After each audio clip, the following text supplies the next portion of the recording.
Lebu, we head further north along the coast. Our first stop is the small fishing village of Llico, where they fish for some really interesting seafood. After taking a quick look at Punta Lavapié, we continue to Tubul to watch cranes unloading the fishing boats. Further north, we need to stock up with food in the big city of Concepcion before spending the night in Talcahuano, where you can find excellent fish markets. Afterwards, we spend a few nights in the beautiful fishing cove of Caleta Tumbes, another gem on Chile's coastline.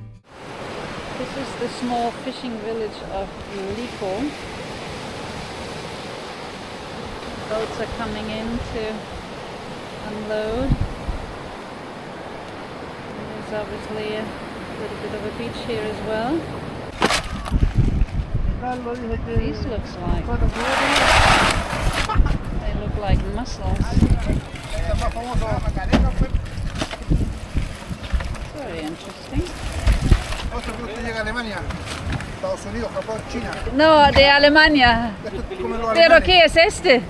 Este es un espárrago de mar. ¿De mar? España. ¿Es como una concha o similar?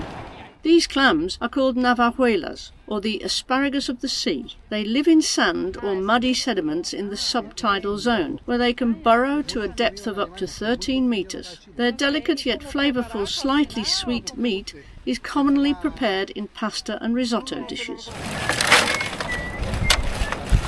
So they harvested these things in the mornings, and this is all for export. It's going to Europe and Asia, to Holland and Germany. Apparently it's very much looked after. It's very interesting. This is close to 900 kilos. That is a lot.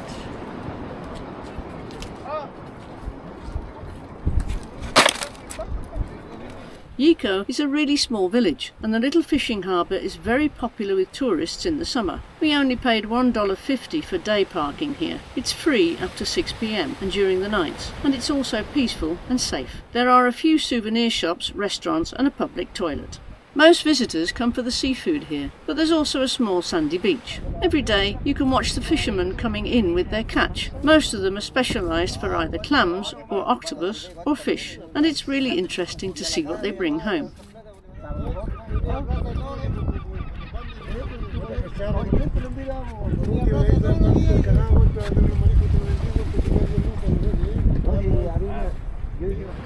You can see they're diving for these mussels. They have an oxygen tank here. That must be another hard job to do. Yeah, they're going.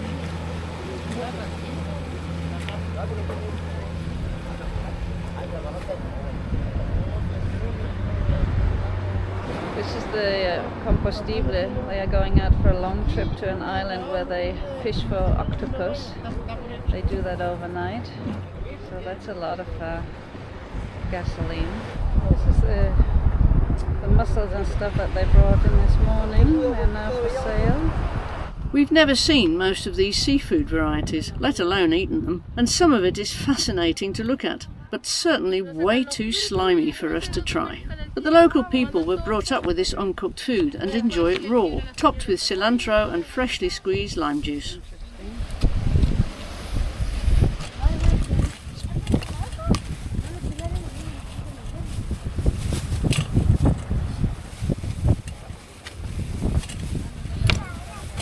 Bunch of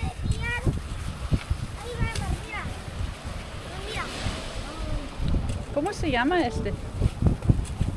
Una percha de ¿Cómo? piure. Piure. Piure. ¿Es como una concha o un músculo? Como una roca que adentro sale. Ah, yeah, okay.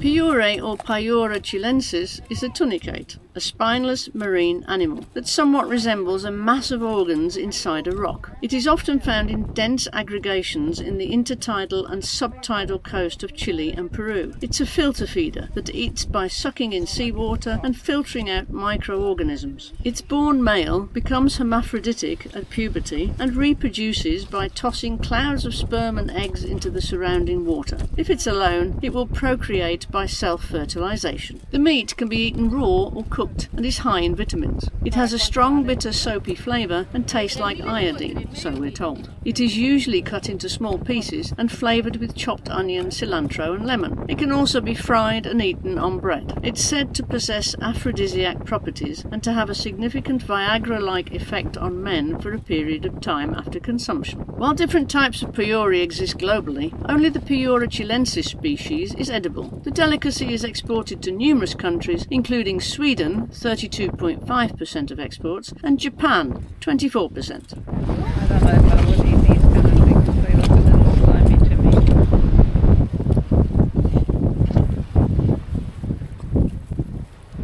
Oh! Here in Chile, the black mussel is called chorro zapato. It can measure up to 20 centimeters in length and is native to Chile and Peru. It lives at depths between 4 and 20 meters, attached to rocks or stones. Precisely because of its large size and high nutritional value, it is one of the most desired species of mussels here in Chile. They're sweet, plump and tender with a somewhat firmer bite than a clam and have a distinctive rich, sweet taste. They're also high in protein and low in fat, offer high levels of iron and are a great source of vitamins A and B12 and a decent source of omega-3 fatty acids. Large crabs.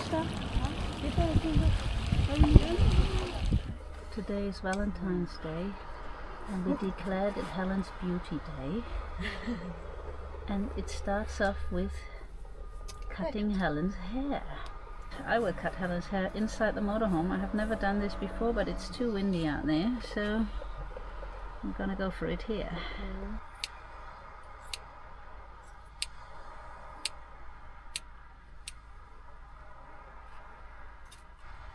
So, almost done.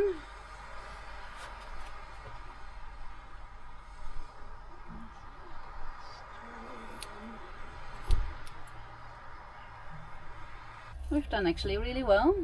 We caught most of it. It's not too bad. Works inside the motorhome. It's a little tight, but here's the beauty. They're using a tractor to push the boats into the water.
patas, sí.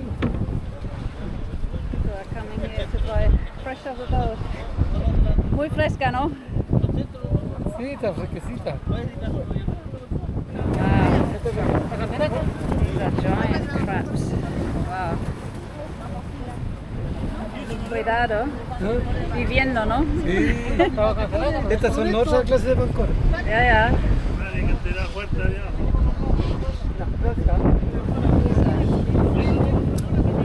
¿Cómo se llama este pescado? So this fish is called Sierra.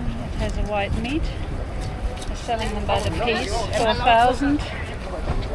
That's not a bad price, that's $4 for a whole fish. No wonder people are lining up for it.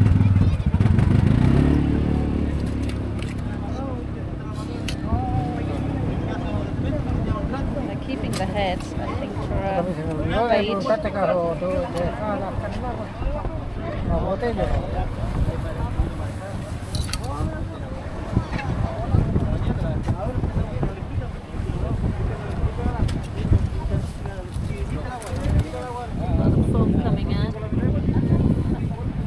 Large crabs are 5,000 or 12 for a dozen. Smaller ones are 4,000. That is really not expensive. Everything is sold right on the pier here.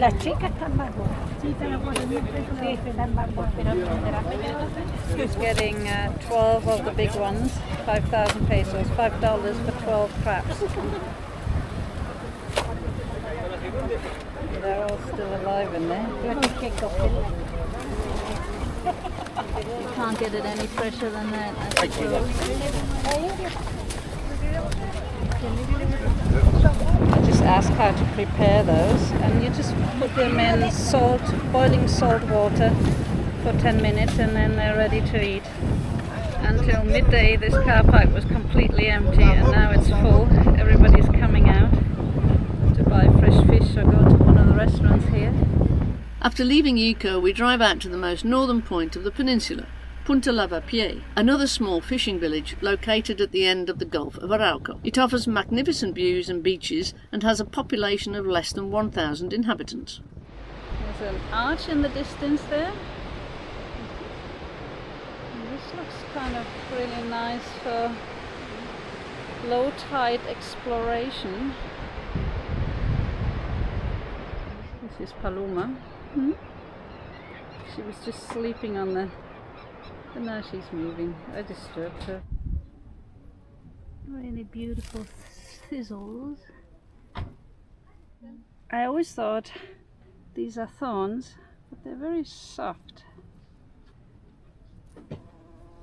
Almost exactly a year ago, on February the 3rd, a large fire surrounded the cove. We can still see the scars on the top of the hills here. Punta Lavapié is surrounded by thousands of hectares of tree plantations with fuel materials such as pines and eucalyptus. It is believed that a spark from a power line ignited the fire. Winds close to 80 kilometers an hour caused the fast spreading of the fire. Records show that the tongues of fire rose fiercely up the hills in a few hours and devoured the pine forests. Terrified, the inhabitants fled to this beach to take shelter and spent the night in the middle of smoke that made it difficult for them to breathe. The next day, the Navy evacuated everyone into boats to Llico. 63 houses were reduced to ashes and more than 130 students lost their school. Many boats were also lost because a lot of them were under maintenance inside the houses. This is the Rio Tubul, I think.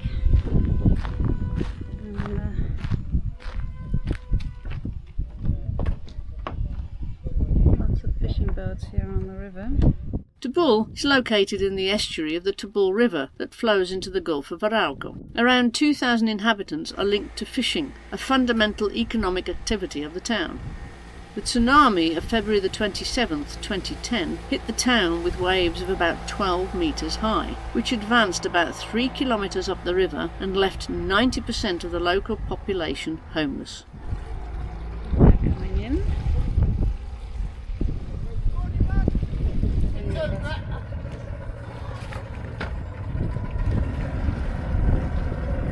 Mariscos. Bastante hoy.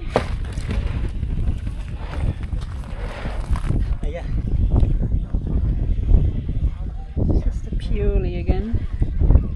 These funny things with the red mussels. These yellow tubes are for the oxygen. They have these big oxygen tanks. And they're diving for mussels and other things here. They dive more than 20 meters to get everything out. And then it's taking me out to the mooring, to the pier. 30 kilos por bandeja más o menos.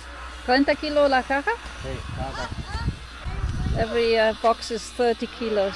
The Gulf of Arauco provides a huge amount of navajuelas, the main moneymaker in Tubul, which is one of the main ports in Chile for this type of clam. The people from Tubul are either fishermen or they work in the factories, where they remove the flesh from the navajuelas and get them ready for export and inland sales.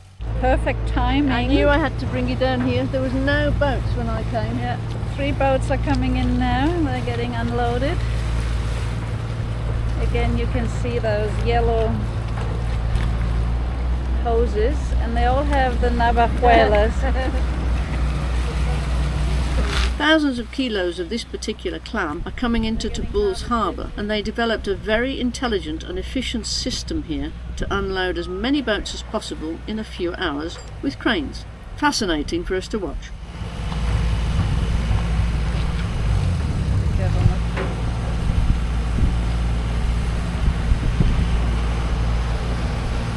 Wow, that's a few hundred kilos just being lifted out of the boat there.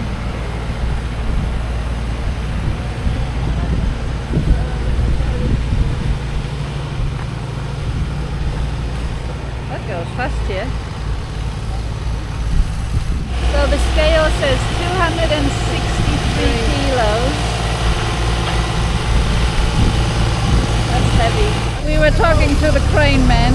This is super interesting here.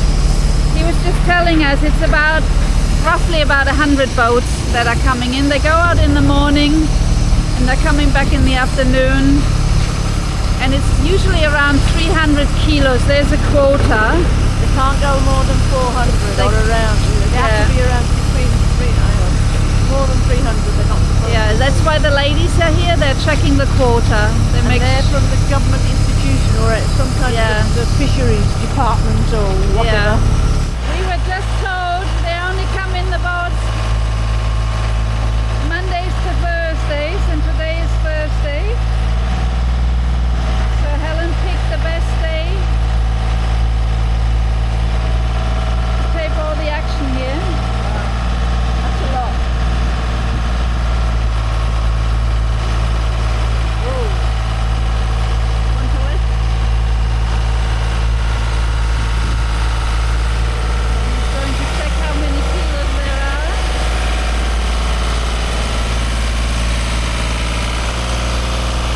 310. 310, that's the most we've seen. I'm sorry.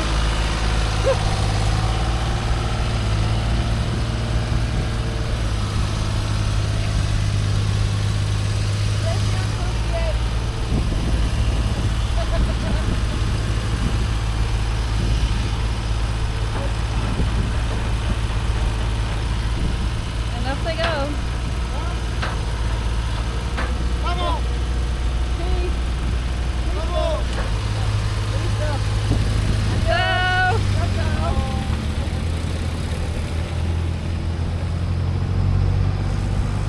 There's another interesting thing happening on the pier today. 2 divers are in the water to work on a metal platform.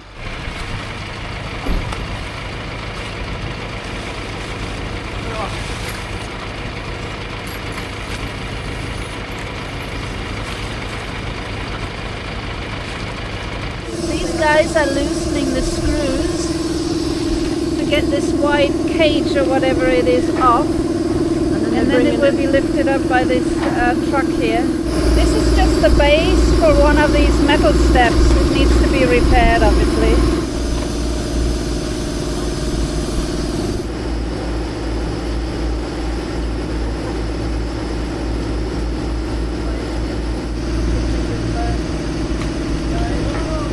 Okay, here it comes.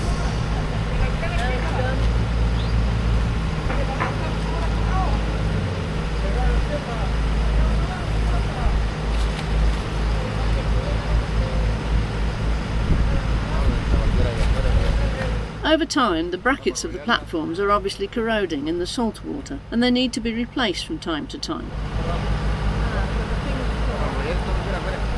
think they're going to weld it right here.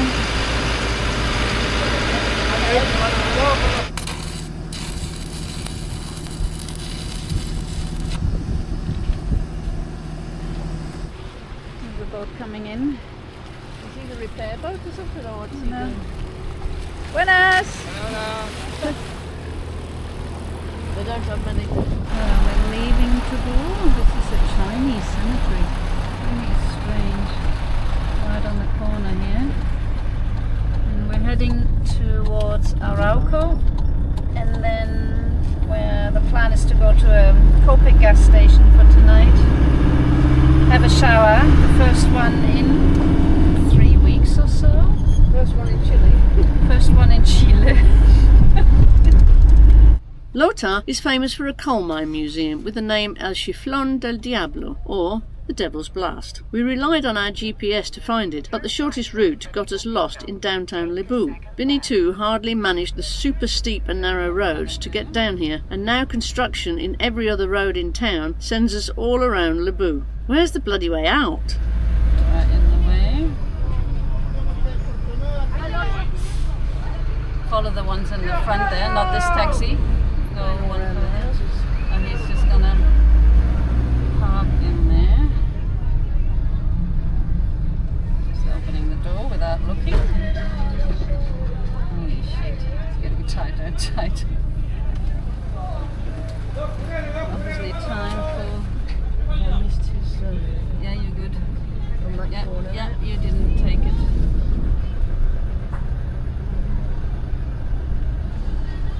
This is what we came for, a mining tour in the Chiflón del Diablo.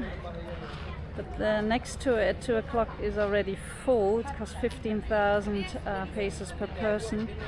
And the one after is at 4 o'clock, but it's only 1:30, so I don't think we're gonna wait. We came down to the beach of Lota to have a coffee. There's a big harbour over there. And we're going over a long bridge into Concepcion. This was our quiet parking spot for the night in front of the naval base. Just down there. After our long day of shopping yesterday in Concepcion, we stopped last night in Talcahuano, which is basically now a part of Concepcion. Talcahuano was also devastated by the 8.8 magnitude earthquake and its subsequent tsunami in 2010. The disaster left 80% of the city's residents homeless and destroyed the harbour. The port area with the fish market is most likely the most popular and worth seeing area in Talcahuano. Otherwise, it's rather industrial.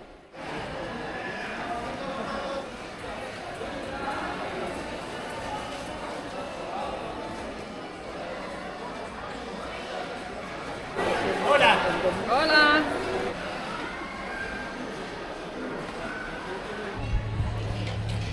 There's lots of fish holes here.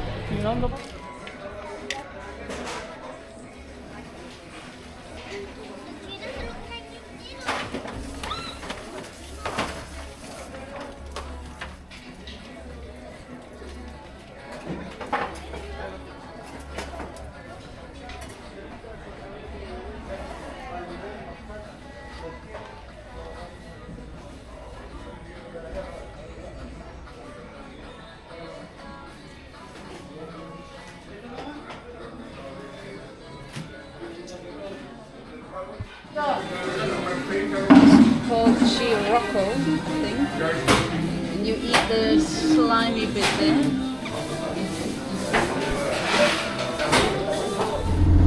Our next destination comes into view, Caleta Tumbes.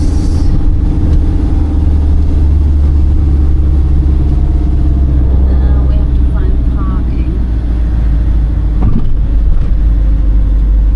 It can be difficult. They're all parked left and right. Let's see what we can do. In 500 meters, arrive at 480 on the left.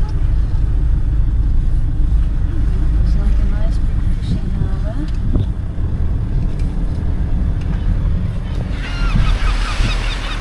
Caleta Tumbes is a very popular tourist destination at lunchtime, especially on the weekends. There's only one road in and cars are parked everywhere. For a big vehicle like Vinny 2, there are not many parking options. Fortunately, we're lucky to find a big parking lot in a side street that is manned by a security guard who's happy to receive tips. We found a very good parking spot. The security man here, he guided us in, and we can also stay here for the night, which is perfect. Punta Tumbes Playa. Lots and lots of boats out there. Fishing boats are still coming in. We're going to check that out later. The smell is coming from the drying seaweed here. A little strong. I guess they're going to grow this for proteins.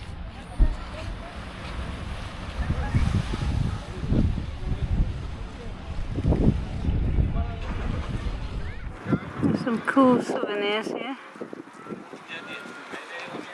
We have no space in the motorhome now. This is the kitchen door, and there's lots of cats here waiting for their scraps. We're on an exploration tour now.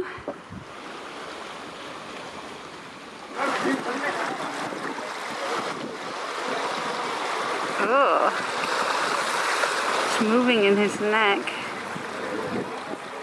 He's got to move it the right way to swallow it, I think.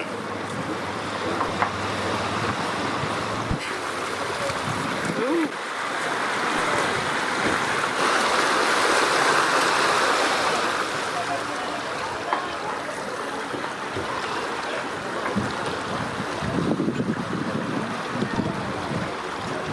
Fruit and veg to go with it. We just learned that this town was destroyed by an earthquake, most likely a tsunami, and they built all these houses here about, 15 years ago or so? The 2010 earthquake and tsunami occurred off the coast of central Chile on Saturday the 27th of February at 3:34 a.m. local time and had a magnitude of 8.8 with intense shaking lasting for about 3 minutes. It was felt strongly in 6 Chilean regions from Valparaiso in the north to Araucanía in the south. That together make up about 80% of the country's population. It's the largest earthquake to hit Chile since the 1960 Valdivia earthquake, which was a 9.5 earthquake and the most energetic ever measured. The epicenter of the earthquake was about 3 kilometers off the coast of Peiúbe. 525 people lost their lives, 25 people went missing, and about 9% of the population in the affected regions lost their homes. The city experiencing the strongest shaking was Concepcion, only 15 kilometers away from Caleta Tumbes. The large city was moved at least 3 meters to the west. Some 30 minutes after the first shock, the earthquake triggered a tsunami with maximum wave heights of approximately 24 meters, which devastated several coastal towns in southern Chile and damaged the port at Talcahuano. A lady in one of the shops here in Caleta Tumbes told us that she and her family only had a few minutes after the first shock to pack a few things. They only managed to get out on motorbikes because the road out of Tumbes was already damaged from the earthquake. It took days before they could even come back to Tumbes to check on their house. All the houses on the waterfront were washed away by the tsunami, and many fishermen lost their boats here. We didn't know any of this before we arrived, but now we're aware of how stuck we will be in case of another earthquake. There's only one way out, and the road uphill is steep. In case of a landslide on this road, we're trapped, and just thinking about it gives us the heebie-jeebies. 3-armed ladies. Just before sunset is the best time to come here. We decided to stay in this beautiful cove for a couple of nights. Climbed a steep road up to the top here. This is Caleta Tumbes. This looks like the newer part of Caleta Tumbes. They all have solar showers on the top. So we see if we can hit the main road, but very colourful houses here. Quite steep though. People are trying to make things a little bit more beautiful. I kind of like the idea. That's really the problem here. There's too many dogs in Chile. There's dog shit everywhere. Yesterday I almost didn't get my drone back because a dog was trying to catch it. Ya, todo bien. It's a bit annoying really.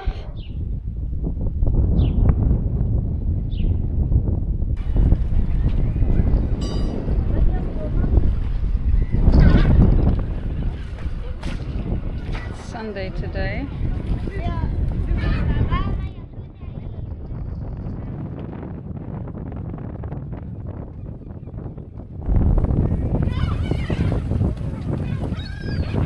So the fisherman just told me it's atún, which is tuna. 4,000 paces you can go on a boat trip out to some other bays. It's a bit of a tourist attraction here. Our friend the pelican just arrived.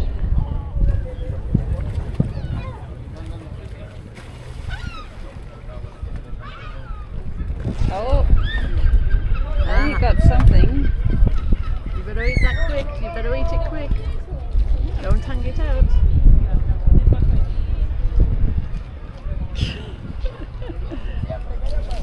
Competition is getting bigger. The next buyer is waiting. Now both men are filleting fish. Pelican is winner. He learned his lesson. They're filleting everything they have. It must have been a good catch. A big cleaning time after the meal. It's Monday morning. And today it's cool, misty, rainy, foggy. Looks completely different here. It's really a chill in the air.